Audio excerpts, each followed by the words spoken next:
Okay, so I'm going to talk a little bit about the Bhagavad Gita today.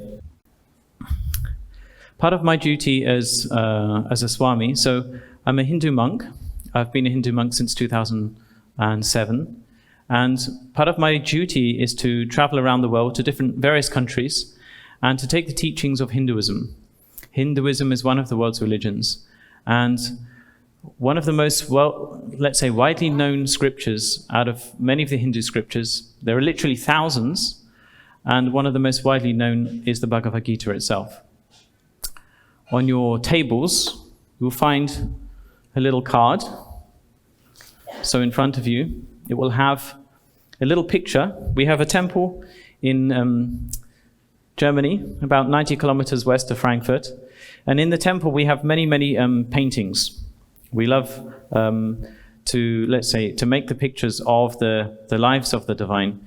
So you'll probably have a little picture on the card, a picture of the life of Krishna. And then you'll have a quote. So you'll have one of the verses from the Bhagavad Gita, the translation in English. And on the back side, sorry that we don't have them in Romanian yet. We probably will do in the near future.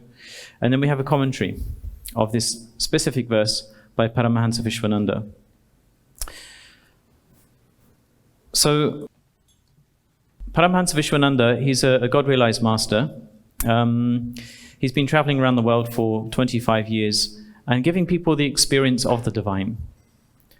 So what does this mean? A lot of people have been looking for love. As I said before, when I encountered him, I experienced such an incredible love I'd never felt before. It was truly incredible. And he has this ability to give the people the experience of the divinity that dwells inside of themselves. You can read in books, God lives inside of you. It's nice to read in a book. It's nice words. But does it really mean anything to you? When you meet somebody that can give you that direct experience, that can give you that experience of the love of God, the love that God has for you, for some people can be overwhelming. Can be so absolutely incredible and awesome that they don't know what's happening. And so for me, this was one of my first experiences with him that led me on this journey to ask, what does he have to offer? What is he teaching? What is he here for? And essentially, his teaching is what's found within the Bhagavad Gita. So I'm going to go through this. So today here, I'd like to be able to go through the Gita a little bit and tell you about the great power found in the Bhagavad Gita. I'd like to share with you the context of how the Gita came into being. Why was this teaching given? I'd also like to give you the value of the Gita itself, to share with you a few short stories of just how the mere reading of some of the verses of the Gita can literally change your life, change the lives of others. And lastly, if you're interested in picking up a copy, then I can give you some short little tips on how to put some of the teachings that are found in the Gita into practice in your daily lives. So firstly, how did the Gita come into being? Well, we have to go back into the past, about 5,000 years ago. And at that time, a very large Hindu scripture was being written called the Mahabharata. It's 100,000 verses. And from that very large scripture is taken the Bhagavad Gita, which is a tiny, tiny part. It's only 700 verses out of the 100,000. But because the wisdom found within the Gita is so extraordinary, it's been translated into so many languages, and it's been commented by scholars and philosophers on both the East and the West. So it starts with two groups of royal cousins, the Pandavas and the Kauravas. So they were living 5,000 years ago in India. And unfortunately, sometimes like in families, they don't see eye to eye. Have you ever had any arguments in your family? No? Please tell me you're human.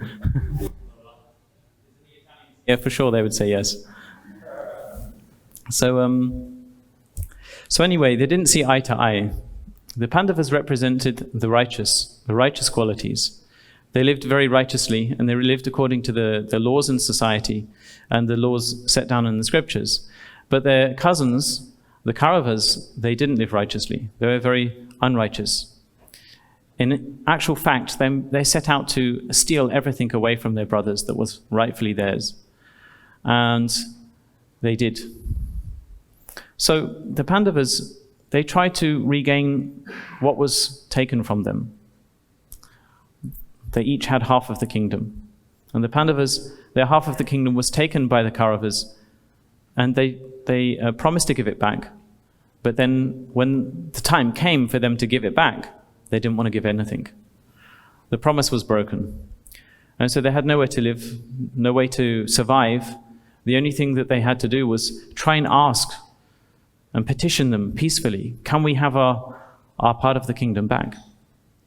The Kauravas wouldn't have any of it, and so their last resort was to actually go to war. So the scripture starts with these two groups, the Pandavas. They rallied up an army behind them. They had 1.5 million warriors on their side. The Kauravas, their cousins, they had 2.4 million. So it was pretty much one of the biggest battles, the biggest wars ever humanity's ever seen, that took place in India some 5,000 years ago. All in one battlefield, over a period of 18 days. So this discussion that happens, when you pick up the Gita and you start reading through it, there's a discussion between two people. One of them is Arjuna. He's one of the Pandava princes. And he happens to be pretty much the greatest warrior at that time. He's an incredible archer. And then there's his charioteer, Krishna. Krishna happens to be the supreme manifestation of God. But at the moment, Arjuna doesn't know it. So as the battle starts, in the ancient times when they would start war, they would blow their conches.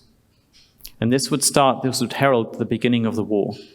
So just after the conches were blown, Arjuna says to his charioteer, Krishna, please take my chariot in between the two enemy ranks so he can look upon the enemy that he's going to fight. So Krishna follows. He takes the chariot into the middle of the war setting. And Arjuna begins to look at all the enemies he's going to fight. But because the people in that enemy rank, many of them were his cousins, he also saw not only his cousins, he saw friends, other family members. He saw his grandfather, Bhishma. He saw his guru, Dronacharya. And he was very shocked to understand that war is about to begin. We all know that war is not a nice thing. And death is inevitable. And he was struck with the realization that he might have to kill his beloved family members. So he became very faint-hearted. It was a very difficult process. He was very confused. What shall I do now? I can't fight my family members. No matter what they have done to me, I don't see any reason to kill them. He was very faint-hearted.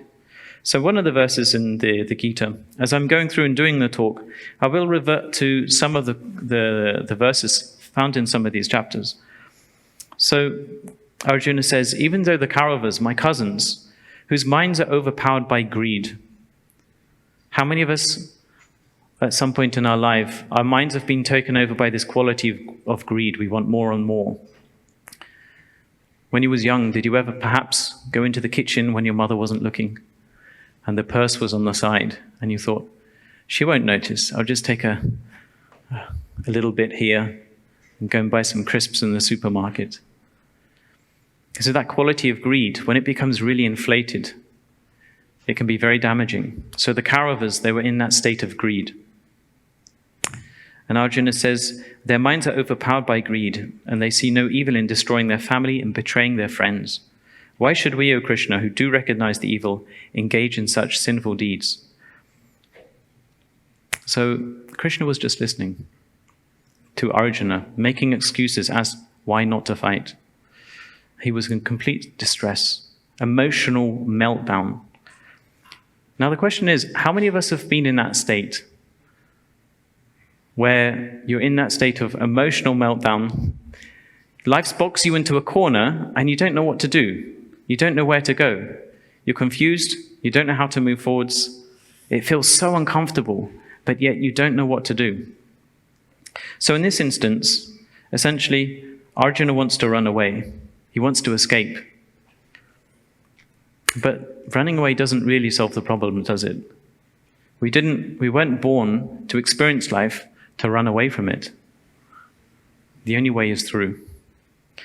So if you look in the Gita, there's a lot of symbolism in the Bhagavad Gita. The smaller army of the Pandavas represents the divine qualities inside of us. The larger army of the Kauravas represents all the negative qualities inside of us that we create with the mind, with the ego, and that we hang on to. The eldest of the Kaurava brothers is called Duryodhana, and he represents pride. And when you have pride, I used to have a university lecturer when I was in London, and we used to call him God.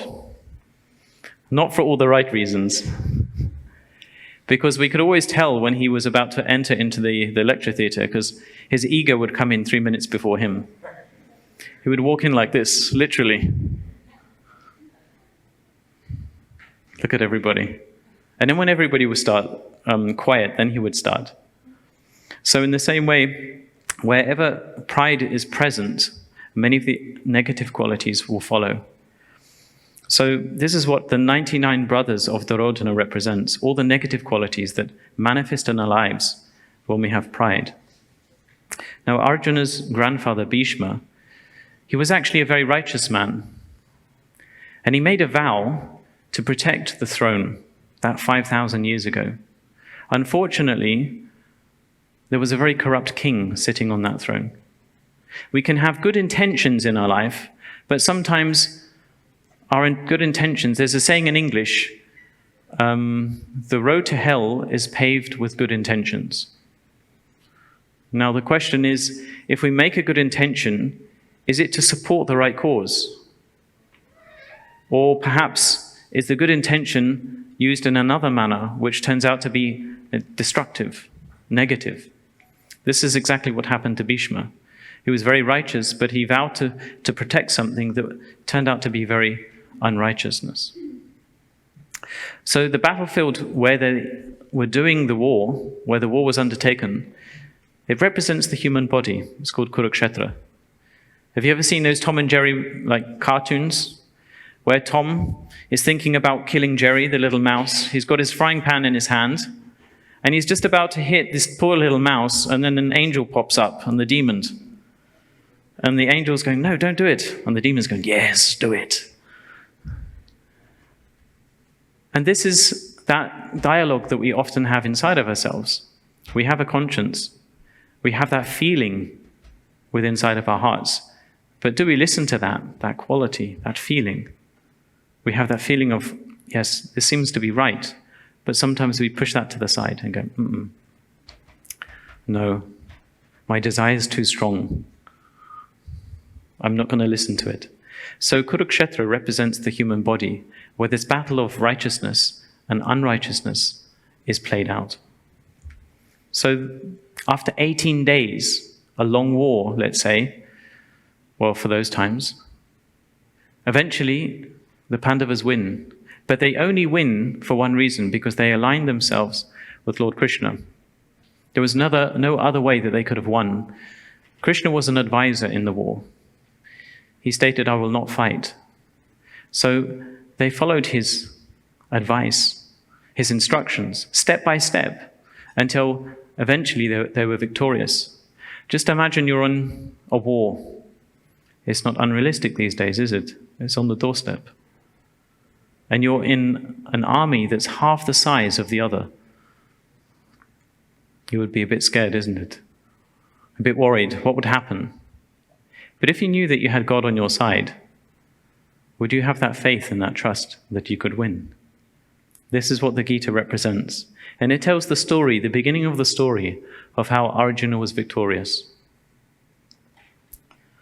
So, at the beginning of the Gita, Arjuna's emotional wreck, he's collapsed on his chariot, he's a complete mess, and Krishna's just listening to him. But Krishna's smiling. So Krishna happens to be the cousin of Arjuna, and he's just smiling, a little smile, whilst Arjuna's an emotional wreck on the floor. Why would he be smiling? Very strange. Because Krishna knows. He knows that his cousin Arjuna, who's one of the world's greatest warriors, is ready to let go. He's ready to stop fighting life. And in that state of desperation where he doesn't know what to do anymore, he doesn't know what's right or what's wrong, he doesn't know how to move forwards, he wants to just run away, he surrenders to Krishna, well, albeit partially, and he says, please instruct me. My mind is confused, I'm bewildered. I no longer know what is right and wrong. Please teach me. I surrender to you. And this is why Krishna was smiling, because he was waiting for this moment. And this is very symbolic. We go through life, we try our own way. Sometimes it doesn't work. We try another way in life, it doesn't work. We try another way, it still doesn't work. And sometimes we go, God, what do you want? And then we start listening. And so here, this is this moment where Krishna is happy because he can see Arjuna is beginning to listen. We cannot truly develop on the spiritual path if we don't have this quality to use the ears. We have to be able to listen. We have to listen to this, to the heart.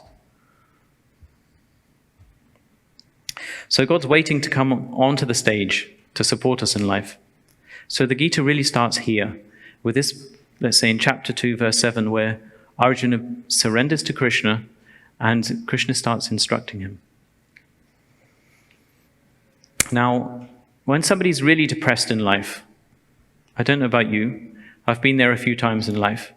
And when I was really depressed, what did I want to do? I wanted to run away. I didn't want to be around anybody. I didn't like anybody, anything. No humans, please. Yuck. Go away, humans. Give me some space. Not realizing, yes, I'm a human. But the problem was, in that state of depression, of sadness, you're not going to find a solution in that. So what happened was Krishna began to paint a larger picture of life, a larger picture of reality to Arjuna and show him, what's the purpose of life? Why are you here? Who are you really? Are you just this mind, this body, the clothes that you're wearing, the money that you have in the bank, the job that you have? Or are you something much greater? So Krishna said to Arjuna, the self is never born and the self never dies, meaning the soul is never born and it never dies.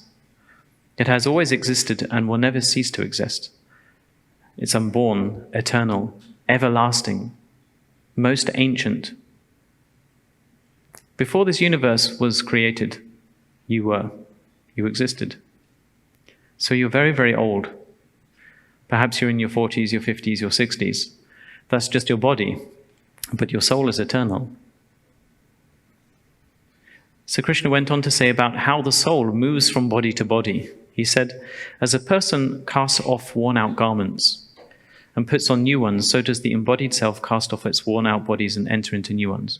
So when you came here today, you put on your clothes, your working clothes, you go out, whatever you do, what you're doing. And then when you leave from here, you go home, probably take a shower, put on your pajamas, right? So your day's finished, you'd get rid of those clothes. Very much like the soul, when it enters into a body and the body's finished its purpose, the soul drops the body. It moves on to the next body to experience the next step in eternal life. We think that life is short. Actually, it's extremely long. So Arjuna's in a state of great anguish and despair. And Krishna starts picking him up and showing him a bigger picture, a larger reality to life.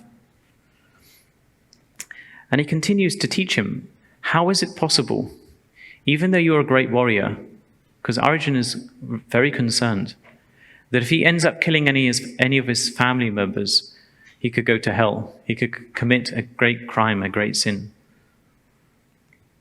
In many spiritual traditions, actually, when you die, There's this understanding that you will be judged according to what you have done in your life, what deeds you have done, whether they're good or whether they're bad. So that can be very frightening for some people, to know that God's watching. Where is he? He's always watching me, and he knows what I've done. And their judgment will come. So, what Krishna was trying to show Arjuna, you can do your job, you can do your duty in life. And it's not just a teaching given to him, it's a teaching given to all humanity.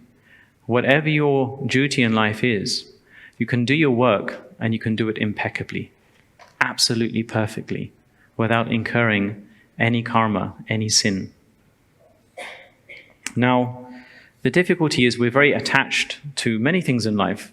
The way that we look, the way that we interact with other people. Do they like us? What do they think of us? Are we doing our jobs well? Are we getting paid enough? And many attachments in life. One day, there was a man, he went into a bar, and he used to like going into this bar. So he would go in, order a beer, and he would sit down in the corner of the bar. And on that same day, a lady came into the bar, and she ordered a glass of wine. She sat at the bar, and he was watching from a distance. He was drinking his beer, and he was just admiring. Wow, she's nice. And then she finished her wine, she left. So the next day, the man was thinking, he goes to the bar again, he orders his beer, he sits down in the corner, and he's waiting. I wonder if she'll come again. So she arrives, just like the previous day. She sits at the bar and she orders her wine. So this goes on for a few days, and the man is just a bit too nervous. He, he's admiring from a distance, and he's always, wow, she's so beautiful, wow. So the next day, he picks up the courage, and he's thinking to himself, if she comes in today, I'm going to talk to her. You ever had that? When you admired somebody very much, and your heart was racing a little bit? I thought, okay, this one's the one. This one's the one for me. So maybe you tried. Maybe you didn't try. Maybe it worked out. Maybe it didn't work out. Anyway, so she walks into the bar, and he walks up to her. And he goes, let me guess, you would like a glass of wine? She says, yes. She's pleasantly surprised. So they sit down at the bar, and they start chatting. And he starts confiding to her. He says, I've seen that you come here often. And she says, yes. He says, I've been sitting here in the bar and I've been admiring you. He says, you're very beautiful. And she's liking the compliments. The ears love the compliments. Flattery will get you everywhere. So she's enjoying the compliments from the man.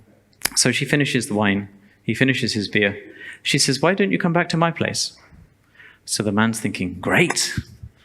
Good news. This is going well. So they go back to her place. And he sits on the sofa. She brings him a beer. She sits on the sofa next to him. She has her wine. And she's talking to the man, and she says, so tell me, how much did you love me? Tell me. And he said, well, yeah, I have to confess, I really love you. I've been admiring you, and I have to say your hair is beautiful. It's so glossy and long and silky. She smiles, and she just runs her hands through her hair, and then she takes the hair off, and she puts the hair on the table. And the man is shocked. What? She's bald. There's no hair on her head. It's on the table. He can't believe it. And he's just looking at this bald head. So she breaks him out of this. She says, so tell me, how much you liked me? And he was like, yes, well, yes. I love your eyes. You have beautiful eyes. And she smiles, flatters her eyelids at him. And she takes the eyelids, eyelashes, she puts them on the table next to the hair. Again, the man is a bit surprised. What's going on? So the lady asks him again, So tell me again, how much you love me? And the man was not sure. He was a bit hesitant. But he said, well, I do love your smile. You have a beautiful smile. So she flashes him a beautiful smile. And she does have a very nice smile. And then she puts her hands in her mouth.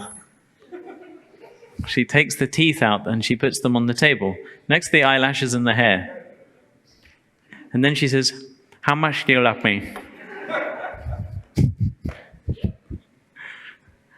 The man, he just looks down. He just looks down. He doesn't know what to do. All that attachment to that image that he had in his mind, this was the one. She's got all the right curves in the right places. She's got the nice hair. She's got the beautiful eyes. She's got the nice smile. All that was destroyed. And that attachment that he had into his mind of what, this is the love I'm looking for, was finished. He just looked down. He was so, depressed. He just stood up and he left. He walked out of the flat. That was a true story. That was written in a Spanish newspaper. So the thing is, there's a lot of attachments that we have in life, like ideas. Yeah, this is the kind of person I want. A friend I had in America, she was in her late 30s, and she hadn't found the right man.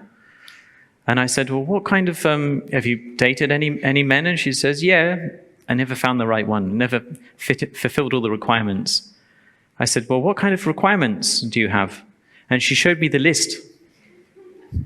The list was about this long, and it had about 40 points on it.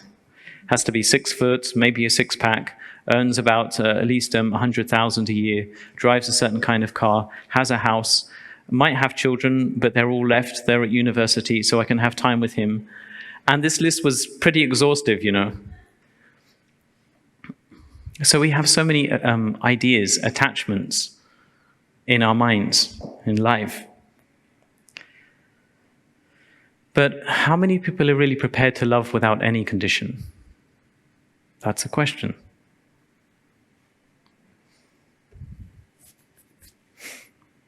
Very, very few. The problem is it's because the way that we've been brought up, the way that our mind has been conditioned since we were very young. We've been shown lots of adverts on the televisions, we've been reading the magazines, shown what we should do, how we should be, told what we should and shouldn't do. And this becomes ingrained, impressioned into the mind. For saints who have learned to master their minds through a process called karma yoga, which is described in the Gita, there's no desire for them for life to be this way or that way. They're content with life on life's terms. They perform all of their actions in life without any expectation. How many of you do your job because of the money? Come on, be honest. A few, okay? How many of you do your job because you get some other incentives? A few more, okay? How many of you do your job just for the sake of doing it, without any expectation? Thanks for being honest. So, we'll come back to this performing or doing your jobs, your duty in life without expectation in a little bit. So Krishna was challenging Arjuna at the beginning of the Gita to let go of his limitation, let go of his ideas, his thoughts about life, how life should be, because it hinders us from moving forwards in life, taking up that strength and accepting life on life's terms and actually moving forwards without any fear. Wouldn't that be wonderful? To live a life without fear? How many fears do we have in our life? Fear of not being able to pay the mortgage, fear of divorce, fear of not having enough money. Many basic fears. But what Krishna is trying to do is trying to challenge the mind. Now, if the mind isn't challenged, if our mind isn't challenged, will how you think, will how you perceive the world change? No, it won't. Unless somebody challenges the way that you think, you won't step back and then analyze, reflect, and think, actually, Let's look at that. When you reflect, you step back and you think, you analyze yourself, you have a greater understanding of yourself, greater self-awareness, and that helps you to be able to take those steps forwards into life. So Krishna urges Arjuna to apply this form of yoga, karma yoga, in life. And it's a form of yoga that anybody can do. If you're at school, if you're at work, if you pay the bills, if you have friends, family, you like to go on holiday, whatever the circumstances of life are, if you live in the world, you can perform karma yoga. Most people think they can only do yoga if they go to yoga class, or you wear spandex and you have to do some crazy, you have to be able to, scratch your ear with your left foot or something like this. That's not required. There are many forms of yoga. And this is a form of yoga that anybody can perform.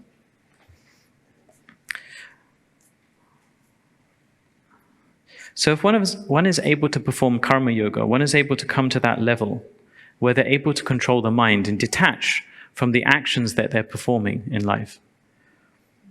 When the mind is controlled and the mind rests in that state of peace, then that desire doesn't enter in. Yeah, maybe I'd like to get the promotion. I've been working here for 6 months. My boss doesn't recognize my potential. There's not that desire entering in.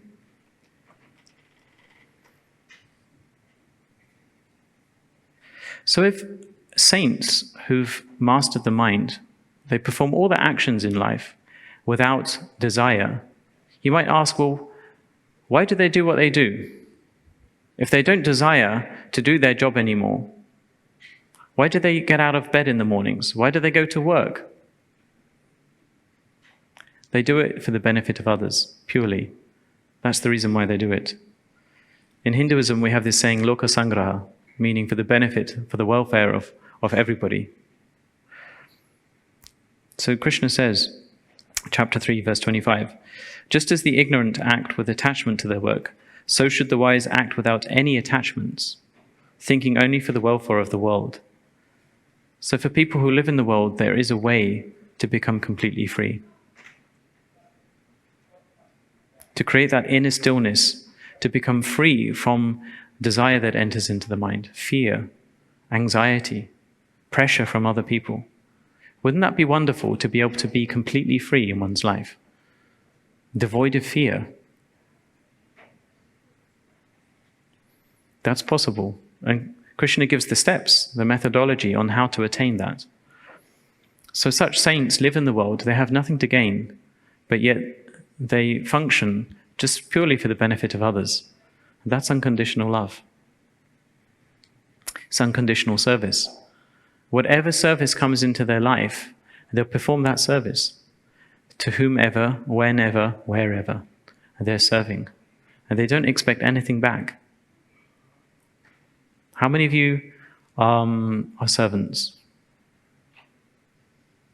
All of you. You all serve in some form or fashion. You serve your friends, your family, your girlfriend, your auntie, your uncle, your grandparents. You serve the person that comes to you at work. We're all servants in some form or fashion of life. And so this yoga, karma yoga, enables servants to be able to perform their service perfectly without any fear or concern. So there's one nice story on when one reads the Gita, the power that it has to transform. Now in Hinduism, we have, let's say, 3 deities that are responsible for the creation, the maintenance and the destruction of the universe. We have Lord Brahma, the creator, Vishnu, the sustainer, and Shiva, the destroyer. So Shiva was having a conversation with his wife, Parvati, and he said, the glory of this chapter, the chapter of Karma Yoga, is the 3rd chapter in the Gita, which Lord Krishna has given, dissolves all of one's sins in life. And one realizes the essence of service, of sacrifice. So he said, in a certain village lived a man by the name Jara. And Jara, due to his past karma, Jara was born in a very good family. He'd done lots of good things in his previous life. But he was very wicked and selfish. He was very greedy. And he would always think about amassing more and more wealth. Always thinking about himself. Even though he got a good education, his mind was just on himself, amassing money. And he would pray to get material things all the time. God give me this, God give me that. And whatever he would do was only for himself. He didn't think about anybody else. So due to his past karma, he was born into a wealthy family, and he had lots of money, but it was never enough. So he became greedy, and there were some thieves who had been observing him, his wealth. And they were, let's say, they were stalking him. And one night they broke into his house when he was there. They attacked him and stabbed him, and he died. They stole many things, and they left. His son wasn't in the village at that time. And he had his son, he was called Mada. Now when he returned, he saw his dead father, and he was very, very upset. He was mourning, he was grieving, he was crying. And he performed all the, let's say, the sacred rites so that his father could pass on in a peaceful manner. But when he used to sleep at night, Mada would see his father's soul, Jara. He would come to him, his spirit would come to him, and he would be very, very distraught. He would be suffering a lot. And he said, Father, in his dream, well, I've done all the sacred rites for you, so you can pass on in peace. But yet, you're suffering so much. What is wrong? And he couldn't figure out why these services were not working. So he was at a friend's house, and he was telling his friend. And his friend said, let's meditate and read the Bhagavad Gita. Let's read what Lord Krishna has said about how one has to live in life and in that state of surrender, service. So they read the Bhagavad Gita, chapter 3, for 21 days consecutively. They read it, meditated on it. On the night of the 21st night, when Mada was at home, suddenly he saw a bright light in the house. And from this bright light, the voice came. It was his father's voice. And his father said, my child, since you have read and you have meditated on the Gita, the chapter which Lord Krishna has given, you've freed me from all of my sins, all of my karma in this life. But I request one last thing. He said, in this life I didn't do anything good. I didn't do anything for others. It was always for me. Carry on reading this chapter to free all of our ancestors from hell. So Mada, he was very, very moved because he could see that his father attained that freedom, that incredible joy, that light. And he was overtaken with so much love. He said, yes, Father, I will do this to free our ancestors. So just the mere reading of the Gita can purify you of a lot of what we term in Hinduism karma. In Christianity is termed sin. So what happens when we perform actions and we're very attached to them, to the outcomes? We incur a consequence that we may have to pay that consequence at some time later in this life or another. So this is the ideology of karma. So just the mere reading of the Gita can purify you from a lot of karma, from many lifetimes. And this is what is the idea. Mada was praying for his ancestors. He was reading the Gita and offering this for his ancestors. This is selfless service. This is service for others. It wasn't for himself. This is when one acts for the welfare of everyone, for the benefit of everybody. But to be able to do that, you have to be strong. You have to be able to control your mind. And that's not so easy to do. To just focus on serving others without thinking of oneself. Isn't it? You help some other people, and then behind there's a little bit of like, well, I helped him, maybe he should help me. You know, last week his car broke down, and I helped him out, I gave him my spare tire. So, you know, when I'm in need, he should be there for me. There's always a little bit of expectation in the back. That's not so easy to do, to be able to render service without any expectations. That's where one has to learn to control the mind, to pull that expectation back. So, controlling the mind is not an easy thing. I remember in 1991, it was the summer, very hot, and Bryan Adams released his hit single, "Everything I do it for you." And it was a great single. I really loved it. I thought that was Bryan Adams then. He's coming. So nothing against Mr. Bryan Adams, but that single went on to be #1 in the charts for 16 weeks. And that song was playing in every car, in every restaurant, on every radio. And after at least 8 weeks, whenever I turn off the car radio, I turn off the radio in the restaurant, still the song was going through my mind. Everything I do it for you. And it was like Japanese water torture. You know, it's having Bryan Adams dripping on me in my mind every day. Mental torture. And with karma yoga, we learn to control the mind. Our minds are very, very difficult to control. Even Arjuna says this to Krishna. You know, he says, our minds are fickle, turbulent, powerful and stubborn. It's more difficult to control my mind than the wind. And Arjuna, you know, he's very distraught. How can I control my mind?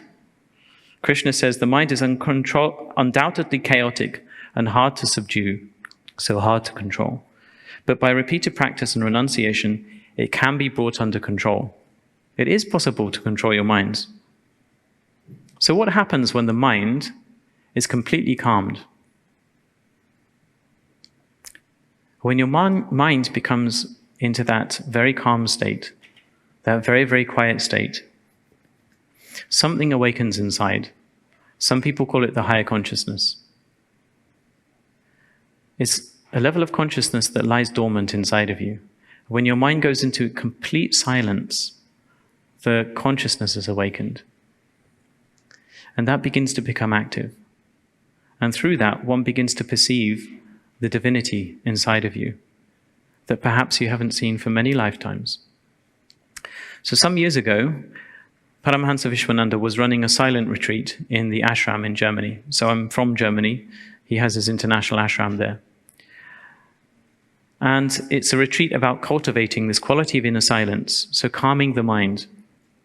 And during the week, Paramahansa Vishwananda said, for those that are ready, they will receive the experience of pure consciousness. So during those days, something really incredible happened. Something before took place inside of me that I'd never experienced before. My mind went completely silent, absolutely silent. There was no movement whatsoever. But yet, there was still a watching, a perceiving. There was still an awareness that was taking place. And suddenly I could see a light, an extremely, extremely bright light. And a bit like these lights. And the light was radiating from this focal point of light. And as the light was radiating, so many qualities started coming through. A love that I'd never experienced before, apart from when I met him. An incredible divine love. A love greater than your lover, your best friend. And also this other quality that came with the light was this quality of friendship. It was a friendship that was much, much, much deeper than the friendship that you have with your best friend, your mother, your father. Your soul has had 8.4 million incarnations before you became a human. This is what it says in the Hindu scriptures. And then after that, you can go through hundreds of thousands of incarnations as a human being before you reach complete freedom. And just imagine if you could perceive your soul in every lifetime, being there, inwardly guiding you, and you could perceive that level of friendship. Another quality that came with that light was that feeling of eternity, absolute eternity. Nothing could touch that. Nothing can come close to that. Nothing can tarnish that state of eternity. It was absolutely phenomenal. And it was burnt into my consciousness, this experience. Even if I tried to forget it today, I couldn't. It's not possible. It's there. It's like if somebody takes a brand and burns you, you can't get rid of that. It's in you, it's part of you. So the divinity of the self does exist, but yet it's only for those who have learnt to control the mind completely. And through controlling the mind, it's possible to perceive that divinity. But I had that ability due to his grace. He gives this opportunity to many, many people. They meet him. I once was in Portugal, and Paramahansa Vishwananda was giving darshan. And as I was sitting, I was sitting in the music corner, the musicians were playing, and I saw these two guys coming up the queue. So there would be a queue coming up, and they would sit in front of Paramahansa Vishwananda, and he'd give them blessing. He would look into their eyes, and he'd put his hand on their head. And these two guys were Hell's Angels motorcyclists, big guys. They got the denim, they've got the studs, they got the beards, they got all the big tattoos. And I was thinking, these guys are not spiritual. What are they doing here? So they was going up in the line. So I turned around and I was watching them. I was playing the manjuris. And I was watching them go up to get their darshan. I was thinking, this is going to be interesting. So one of the guys, he's taking his darshan from Paramahansa Vishwananda, and he starts moving like this. And I'm thinking, wow, he's having a Kundalini experience. I thought, wow, maybe he's more spiritual than I thought. Complete judgment on my side, complete judgment. But then when he turns around, his beard is wet with tears. That love that he opened inside of him, he just revealed that divinity inside of his own heart. It was such a power that this Hell's Angels motorcyclist, a man that I thought was, hard as nuts, rock hard, he felt that love. And his beard was already wet with tears. And that divinity that's inside, it can have such an impact on our lives. It can change us just like this, in a fraction of a second. So this divinity does exist, but the mind needs to be controlled, and it's not easy. So Krishna says, when the mind is detached from external sensations, one finds happiness in the self, in the soul. And when through yoga the mind is present on the Lord, on God, one enjoys endless bliss. It's not just joy, it's bliss. It's greater than joy. So such yogis, these spiritual sages, they begin to see not only the divinity inside of themselves, they perceive it inside everybody else. So they see it doesn't matter if you're black or white, man or woman, if you're rich or poor, if you're a criminal, or if you're an upright citizen. When they look at you, they look deeper than that, and they see the same divinity shining inside of you, with all of these divine qualities. Very, very beautiful. But they see also what's layered over it. They see the mind, all the desires, the ego, all the fears. So, in the same way, Krishna is helping Arjuna to come to that point of experiencing that divinity inside of him. And the steps that he's given to Arjuna are also there for all humanity. Anybody who wishes to take those steps just have to pick up the Gita and put it into practice. So he's been dropping hints, Krishna, also about the divinity of himself and who he actually is. But in the early chapters of the Gita, where it talks about karma yoga for the first 6 chapters, then we move forwards and the narrative in the Gita begins to change vastly. And Krishna starts to talk about himself as the supreme being, as God himself. And he talks about, first of all, himself, his lower aspect. And he says in chapter 7, verse 4, earth, water, fire, air, ether. So these 5 elements are used to create everything. All types of inanimate matter, everything that we can experience in the cosmos. But he goes on to say mind, intelligence, and the ego. These are his 8 parts of his lower nature. So he gives him a little glimpse of his lower aspect. But what about his higher aspect of God? He says, there is, however, another unmanifest realm which is superior to the manifest place of the material world. It is eternal and does not get destroyed when all other living beings pass away.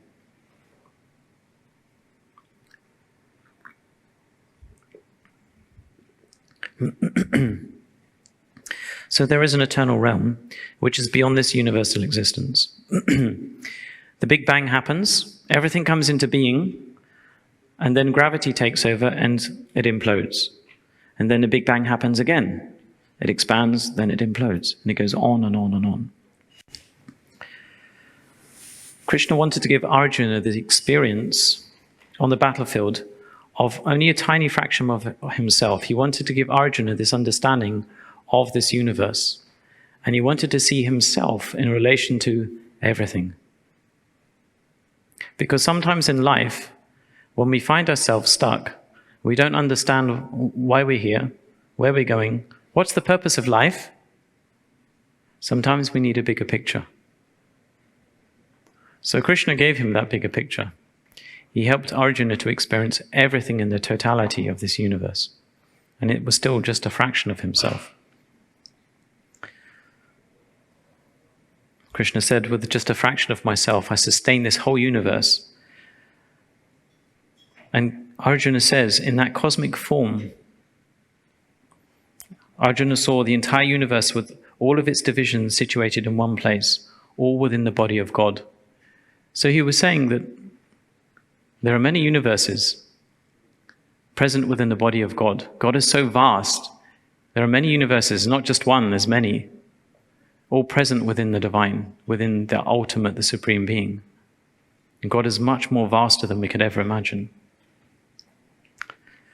But Krishna wanted Arjuna to understand that God is in control of all of this, absolutely everything. We think that we're in control of our lives, but do you know what's going to happen tomorrow? Whilst you're sitting there in your chair, are you making yourself breathe, or is it happening naturally? Are you making your heart beat, or is it taking care of itself? Everything has its divine timing.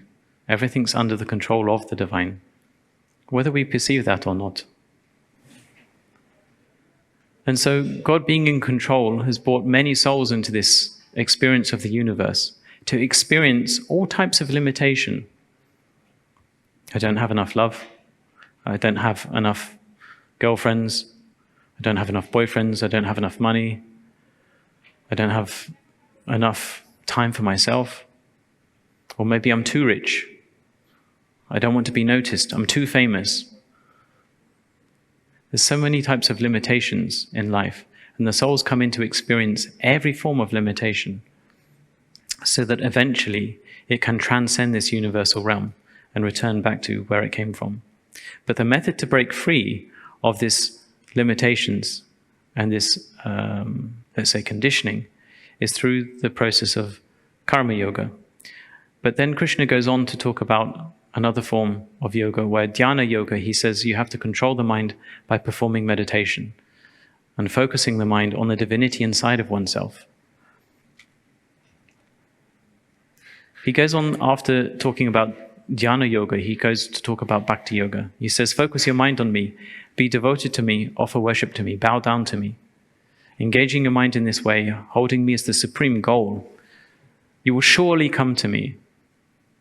So when the mind has been focused completely on the divine, it sounds a bit hard, but I think all of us have our pet hobbies in life. When I was young, I was into Transformers. All I wanted was an Optimus Prime. When I was a bit older, I was into fishing. All I wanted was to catch a nice big bass, this big, on the beach, and I would be dragging my father out at 10 o'clock in the night on the cold winter nights to go fishing. When I was a bit older, I was into cars. Oh, I love this car. I'd love to have a Ferrari. And all my focus was on the Ferrari. Did I get the Ferrari? No. But you know how it is. When you want something, you focus on that purely. The mind is, I want this, I want this, I want this. If one has that sincerity to really want the divine, the mind is focused. I want God, I want God, I want God, I want God. This is what happens with the saints. Once somebody asked God, why are saints saints? And God said, because they know what they want. They keep asking for the same thing, me. So Krishna, the Supreme Being, God, he said, when I see somebody that has sincerity, he helps them. He helps that person to develop that relationship with the divine. He says in chapter 10, verse 11, out of compassion for them, for those saints who are truly working on their relationship with God, from within their hearts, I lift the lamp of knowledge and dispel the darkness born of ignorance. So when one is earnestly developing their relationship with God, God who's seated within their hearts, he will reveal himself. Now the doors of our heart may be rusty. The hinges haven't been used for many, many years. And so God has to push hard from the inside. He's maybe even banging and you don't hear it. You're just on the outside. You're busy looking the other way. You're looking at that Ferrari. You want the Ferrari. And you don't hear God banging from inside. But God, if one is looking inward, and God is inward, he pushes those doors and he appears from inside. It's possible that one can actually perceive God himself sitting within your own heart. So there are many books about finding God within, but ultimately, it's up to you to put that into practice. The Gita is one of the ways in which you can follow the steps to be able to attain the knowledge of the self, to attain the divine. But you have to do that work for yourself. You can't be lazy and sit around. I wanted to leave you with two stories. The first is a story, both of the stories were told by Paramahansa Vishwananda. The first story is called The Three Mistakes. There is a Sufi saint who said, when I got enlightened, I realized I had made 3 mistakes in life. The first mistake I made was that I always thought that I was taking the first step towards God. But actually, after enlightenment, I realized that it was not me who had taken the first step, but it was God. Long before I'd taken that first step, he had already taken many steps towards me. The second mistake was I thought that I loved him immensely. Afterwards, I realized that my love was just a drop compared to his ocean of love. And the third mistake was when I attained him and I realized him. Actually, it was only him that realized himself. It was not me who attained him, but he who made it possible that I attained him. So try to understand these things. These 3 things show that all is the grace of God. And of course, to attain his grace, one can't be lazy. One has to be actively working. The second story is the heart's prayer. Once a saint asked the Divine Mother, "Mother, why? When we are in danger of death and we call for the divine, why do we receive the help instantly, straight away? But normally when we pray, the help takes longer." The Divine Mother replied, "When you are in danger, you don't think about it, and the prayer comes directly from your heart. When the prayer comes directly from your heart, it's answered also very, very quickly. The help is always there. Whatever comes from the heart is even faster than your mind can think. But very often, whenever you pray or ask for help, you have to think about it. You have to fashion words inside, thinking that they need words. You can be a great poet and have a great vocabulary, but if it doesn't come from your heart, it's nothing. So this is one thing that I would like to leave you with, is there is an incredible power within your heart, within inside of yourselves. And that is that divine love that exists inside each one of you. And that divine love can be awakened when it's focused on God himself. He will run to you and he will reveal that divinity inside of your own hearts. So, at the end of each day, I'm just going to give you a few tips if you want to put into practice some of the teachings found in the Gita. If you want to live in such a way where, when you end your life, all the errors, all the sins that are committed are completely wiped clean. At the end of your day, you sit on your bed before you go off to sleep, and you just rewind through your day, and you just think everything that's happened, whether it's good or bad, it doesn't matter. You think of everything, and you say, Krishna Arpan. Krishna Arpan means, I offer it to the Supreme Lord. I offer it to Krishna. So everything that happened in your day, you mentally think, I offer this to God. By offering your day, everything, all of your actions, to the divine, it cleanses everything. Secondly, try to practice meditation. Just sit for 5 minutes. How many of you use the toilet every day? Wow, some of you you need a doctor. Okay, I don't believe you. So, I'm sure you all do. So, when you go to the toilet, just take the opportunity to sit, close your eyes, and think of the divine. Think of the divine. Just a few minutes. When you go home, take 5 minutes, sit, think of the divine. You don't have to be great meditators, but just think on God. There was once a businessman who came to our ashram, and Paramahansa Vishwananda helped him to resolve some problems in his life, his problems with his business. And the businessman was very happy that the problems had been solved. So he said, let me repay you. He said, let's be reasonable. Let's start with 20 million. So he wrote a check for 20 million euros. And he gave it to my guru. My guru took the check, and he started ripping up the check. And the businessman was shocked. What's he doing? This is money. This is 20 million. Why is he doing this? And Guruji, he said, I don't want your money. Obviously not. Otherwise, why would you rip up a check? But he said, there's something I do want you to do. And the businessman was very confused. Because if you don't want money, well, what other business do you want?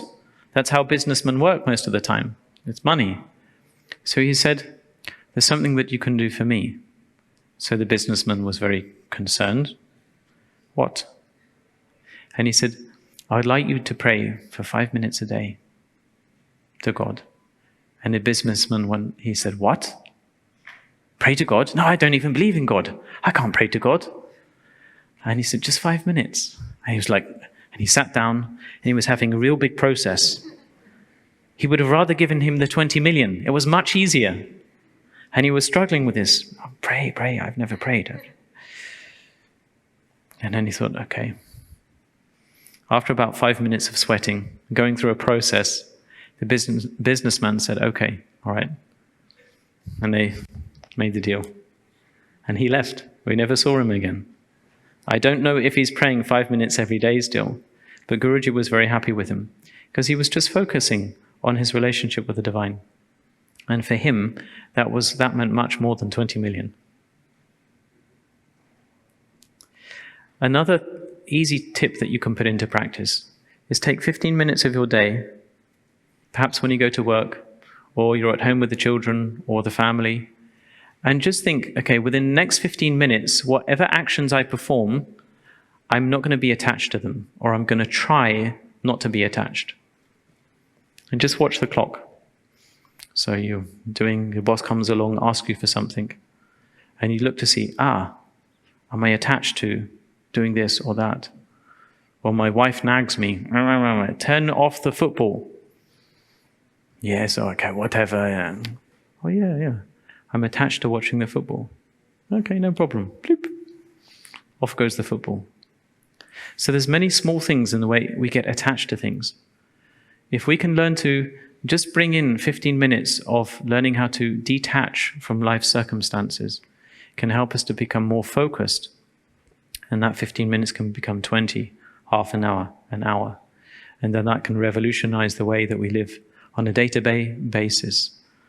So I hope you've found the talk educational. If you have any questions, I'm happy to answer if anybody has.